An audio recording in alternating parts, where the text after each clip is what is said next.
Swali linasema, kichwa kinasema wakili wa kazi, Mwanzo sura ya 1 mstari wa 5.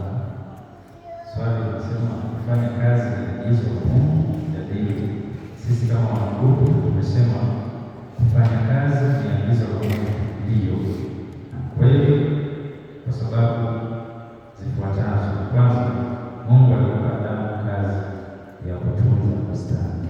Kwa hiyo ni maagizo ambayo Mungu alitoa kwenye bustani ya Edeni akimpa Adamu. Kwa hiyo ni kweli kabisa, ni maagizo ambayo Mungu alitoa.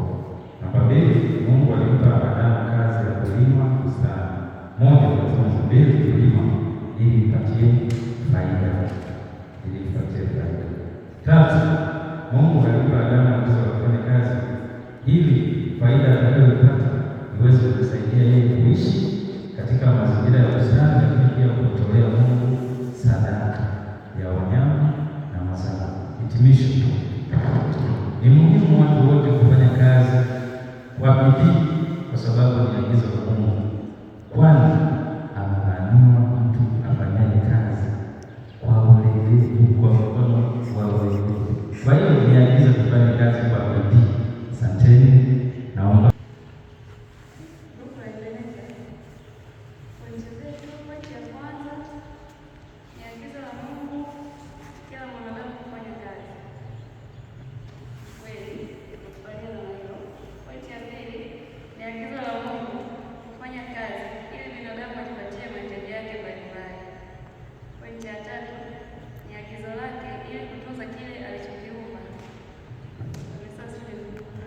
na hiyo maana kama ambavyo imesema ni agizo la Mungu kwamba kila mwanadamu afanye kazi. Maanake hata pale Adamu akabidhiwa bustani, akapewa msaidizi wake, ilikuwa ni maelekezo ya kutunza ile bustani.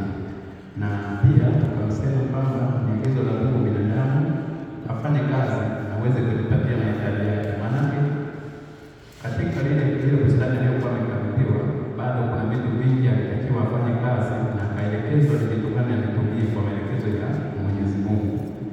Na vile vile alisema katika maandiko yake matakatifu kwamba kila mtu atakula kwa jasho lake. Huwezi hilo jasho huwezi kulipata bila kuwa umetumia nguvu kufanya kazi. Kwa hiyo hayo yote ni maelekezo, lakini kama tunasema kwamba alipewa vitu vyote avitawale vya majini na nchi kavu na viumbe wote. Baada ya kuumba siku ya 6, alitakiwa vile vitu vyote alisimamia na kuvitunza. Hawezi kuvitunza bila kufanya kazi. Vile vitu vyote alitakiwa kuvisimamie kwa kuifanya kazi yake. Hayo yote yalikuwa tu maelekezo, ndio yanadhihirisha kwa namna gani alitakiwa afanye kazi kuweza kuvitunza hivi vitu. Hamna namna unaweza kutimizia mahitaji yako bila kuwa umefanya kazi.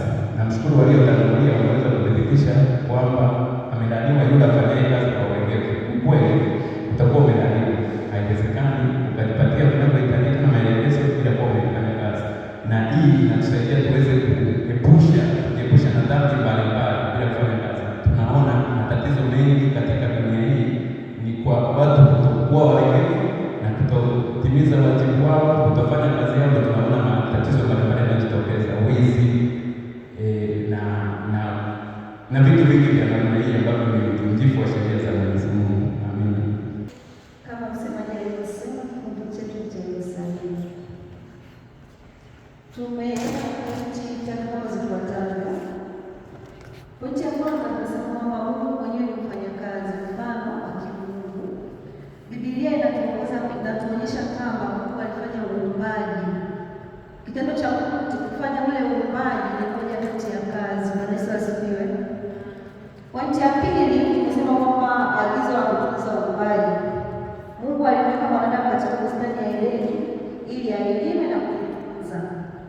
Kwa hiyo kule kuilima na kuitunza, Mungu kitendo cha kumweka pale alimwajiri. Hiyo ni pointi ya pili. Bwana Yesu asifiwe. Pointi ya tatu tukasema kwamba kazi ni utii na ibada. Kazi ni utii na ibada, si laana. Bwana Yesu asifiwe.